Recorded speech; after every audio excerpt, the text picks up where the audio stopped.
Oh, hello there. Yes, well, flying our way through Friday, I'm pleased to say. Friday, hooray. Yes, less than a week to go before it's Armageddon. And today I just wanted to sort of highlight what those poor, desperate souls who are going to be unemployed in a week's time are going to do. Because quite for a lot of them, it means that the landscape will have changed, and that must be awful. Imagine change. Awful. Anyway, Exhibit A is Alistair Heath. Yes, him from the Daily Telegraph, who managed to... Oh, it was a headline that was bound to get me going. Armageddon is upon us and Britain will never be the same again. Yes, Armageddon, the final battle between good and evil at the end of times. Apparently that's going to be next Friday, so you ain't got long, folks. Right-wing Britain faces meltdown with an almost total elimination of any power over the UK's destiny. Yes, you know the way that you've had this sneaking suspicion that the uber-rich in the UK and their allies in the media and right-wing think tanks and all over the place are in fact in charge. Well, according to Alistair, as of next week, that won't actually be the case at all, which... I'm quite looking forward to. I don't know about you, but let's read on anyway. Make the most of living in conservative Britain. Armageddon is upon us. In a little over a week, the Tory government, that last so imperfect, infuriating porous roadblock to left-wing hegemony, will have been obliterated. Yes, it has been so imperfect, hasn't it? Which is perhaps why people are going to vote for the way that they do next week. I do like the imperfect bit. Yes, it has been just not absolutely 100% ideal for the last 5 years, 10 years, 15 years. Yes, just very, very slightly imperfect, as ever. But, you know, if you're Alistair and you're a true believer with that light shining in your eyes, that's what you get. The removal vans, symbols of regime change, will be on their way. Parliament, the last major institution in Britain still nominally controlled by the centre-right, will have fallen in a wipeout without precedent. Yes, Parliament has fallen. Yes, we'll probably get some American action hero to blow up the Houses of Parliament and bits of central London yet again. I think, will that be number 3 or is it number 4 in the series? I lose count. Anyway, Sir Keir Starmer will be Prime Minister with a crushing majority. Even in the best case scenario for Conservatives, never before in British history will there have been so many MPs, mostly Labour, but also Lib Dem, Plaid Cymru, Green and the diminished SNP, dedicated to one or other form of socialism or social democracy. Right, just a halt there, of course. You notice socialism or social democracy. I think it will be very, very intriguing to see the actual number of socialists that there are, self-declared socialists, if nothing else, who are MPs. I'm willing to bet it'll be about 20, all told, roughly about the same number that we got in the present government. But, of course, socialism does sort of summon up ideas about people with snow in their boots who are a bit dodgy, doesn't it? Yes, and so few Tory reform in BUP interested in free markets. Yeah, they're interested in free markets. Not enough to actually instigate it, though, of course.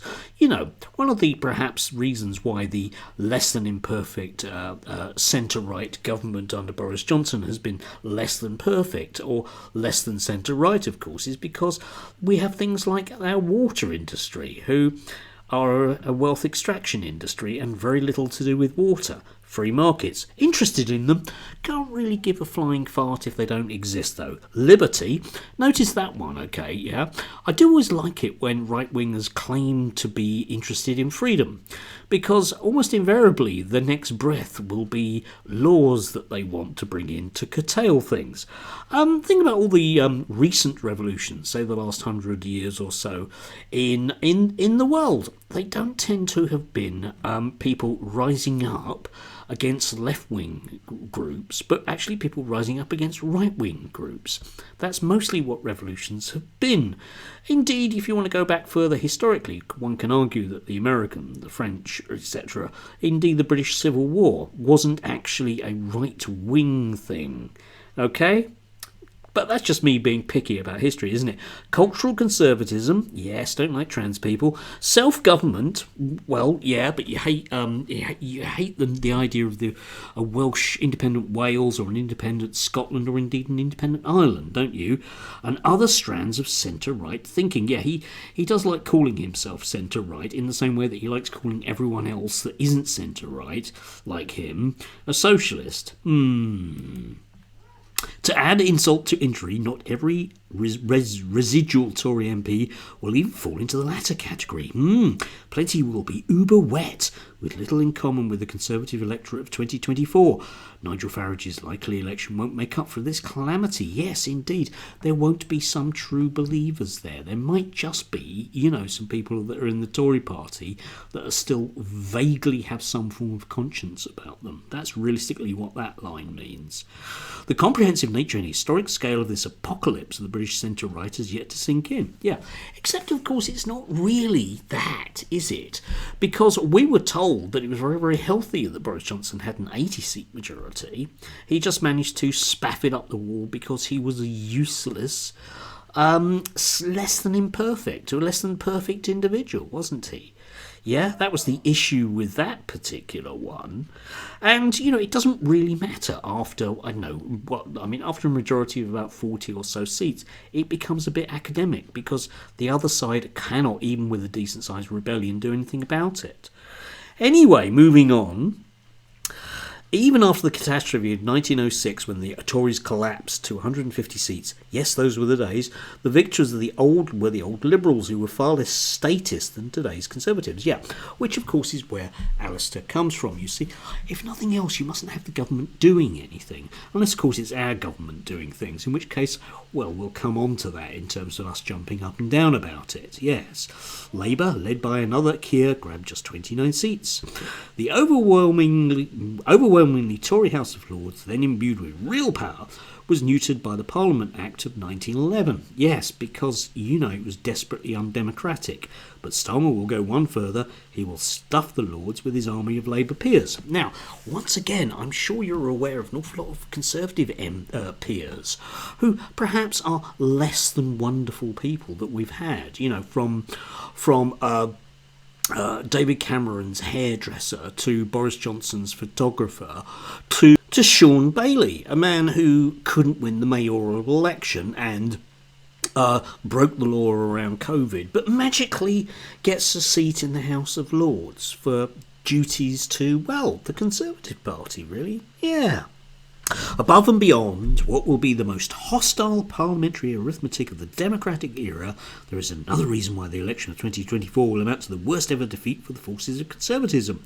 The left's unprecedented control over Parliament will be matched by its unparalleled grip over virtually every other powerful institution: the universities, cultural bodies, charities, the BBC and most of the broadcast media, the quangos, the economic and financial regulators, the church, the police, and now even big business and woke capital. Yes, woke capital, whatever that means, nobody really knows, and I don't think Alistair does either if he was really pushed about it. Yes, in other words, things have changed. It must be awful for Alistair. Imagine living in a world where things change, eh? But here he is, with people voting because the people that he championed and the ideas that he's still championing in this piece, which are unworkable rubbish, and people know it. It's astounding. Right, anyway, a little bit further. Having long since captured the public sector, the left's long march has turned their attention to the private sector, starting with HR departments. Yes, this is one of those classic things from people like Alistair, and you do get people, Peter Whittle on the New Culture Forum lot, Douglas Murray, anyone at Tufton Street, earnestly believes that about 25 years ago, there was an eerily quiet Sunday where everyone who was left-wing got together in a big field just outside Basingstoke, right, okay? And we all agreed that we were no longer going to seize the means of control by taking over the post office and, stopping the king from sending telegrams, but that we were going to take over HR departments and make kids trans, right? That's actually what this guy believes. in real terms, that is actually a plot, okay? More so even than under Tony Blair, Labour will be able to count on the enthusiastic support of a mass of fellow travellers. Yes, you see, remember fellow travellers from yesterday? Yeah, the commies, the Tories, for all their faults, did sometimes restrain the blobs. Yeah, for all of their faults. Wow, should we list all of their faults? No, there isn't quite enough time. And occasionally, such as on Brexit, and aspects of gender ideology actually defeated it. Well, no, Alistair, Brexit defeated the Conservative Party. It's been defeating the Conservative Party since John Major. Yes, and aspects of gender ideology. Nope, they're still here, mate. You haven't managed to pass any meaningful bits of legislation whatsoever. Okay, unfortunately. Now, that won't stop you bitching about it, of course. Under Labour, all parts of the establishment will share the same values and work towards the same goals, probably for the first time since the 1950s, though elite beliefs were very different in those days. Yes, indeed, we've got to squeeze the word elite in, because, of course, people like me are members of the elite, yeah?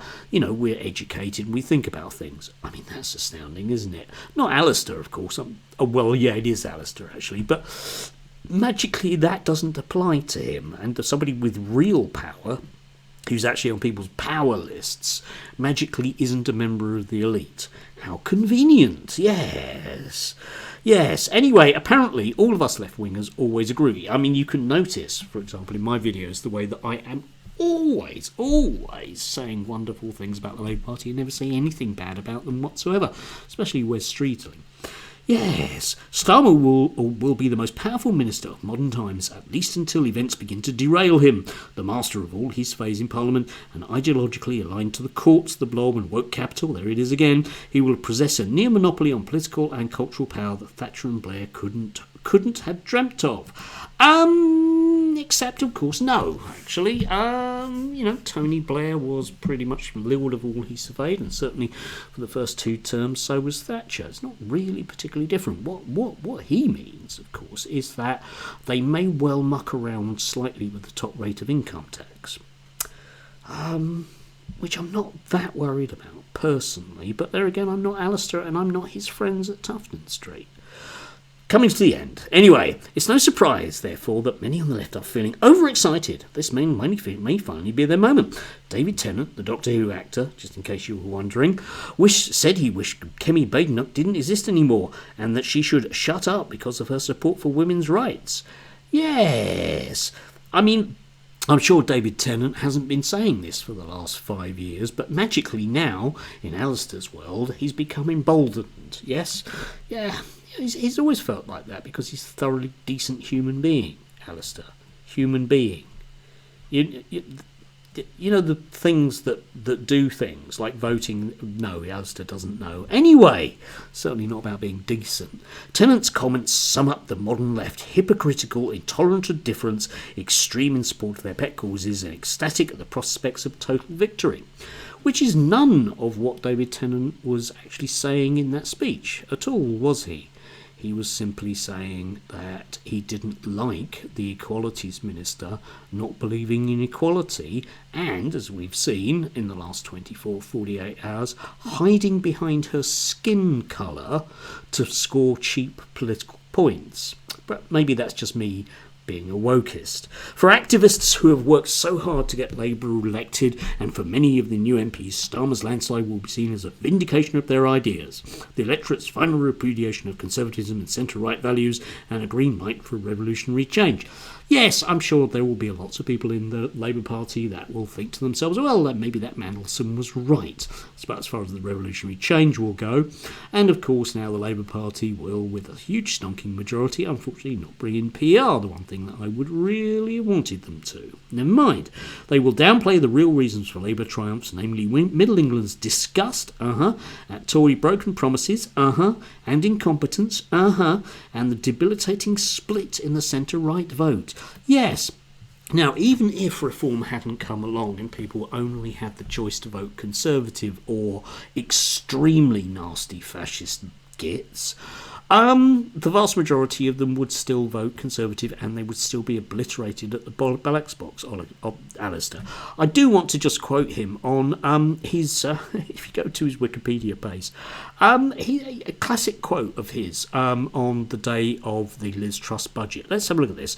In a front page commentary in the Daily Telegraph, Heath wrote, "This was the best budget I've ever heard a British Chancellor deliver by a massive margin.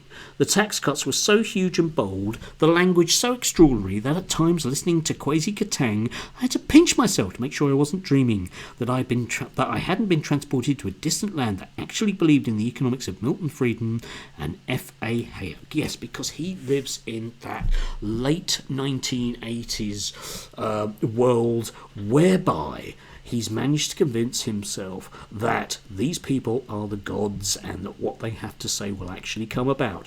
So he will flail around and look for any weird Argentinian president to try and do these things. And when they don't work, he will blame the HR departments and the junior doctors and the trans people. Anyway, to sum up, going to leap forwards from Alistair's piece. So who in this brave new world will speak for Conservative Britain? We must hope that Badenoch, as well as Suella Braverman, Robert Jenrick, Priti Patel and other stronger figures are re-elected. Yes. Now, the betting money a few months ago was on Robert Jenrick. All of the kind of right-wing money appeared to be moving into believing that he would be the chosen one to lead us to the Hayek high tide world of the new conservatism. If he loses his seat, we can assume it's going to be Badenoch. Okay? Now, you know what you're going to get with that woman, okay? Yeah, I'm not even going to go there with that, but you know what you're going to get with that particular one. The centre-right... Oh, right, sorry. Farage will be a pain in the backside on immigration in the EU. Much of the opposition to the hard left overreach will come from the moderate left, not least J.K. Rowling, who has already called out Stammer over trans extremism. The centre-right desperately needs its own extra parliamentary voices. Yes, if only they had, I don't know, some vague residual members of the media who back them up, or maybe every single right-wing think tank in the country that did so, eh? If only they could rely on vast funding from weird American Christo-fascist groups. If only. It's a fantasy land, I know, but one oddly that Alistair does actually exist in. He just never quite manages to mention it. So yeah, you can see who he's really wanting to bat for. This is a guy who honestly believes that Suella Braverman would make an excellent Prime Minister. Just leave you to think about that for a moment or two. Okay? A woman who basically isn't even legally properly qualified to do the job she ended up in. And of course, what he means is that she exists in that cough centre-right spot that he regards as perfect, because she reads Ayn Rand and believes every word in Atlas Shrugged. Anyway, last bit. Yet there can be no denying that the future looks desperately miserable for Conservative voters. The last few years were just a dry run. The real nightmare's about to begin. Yes, indeed. But at least, of course, poor old Alistair doesn't have to keep on making pathetic and idiotic excuses as to why his particular worldview is wrong.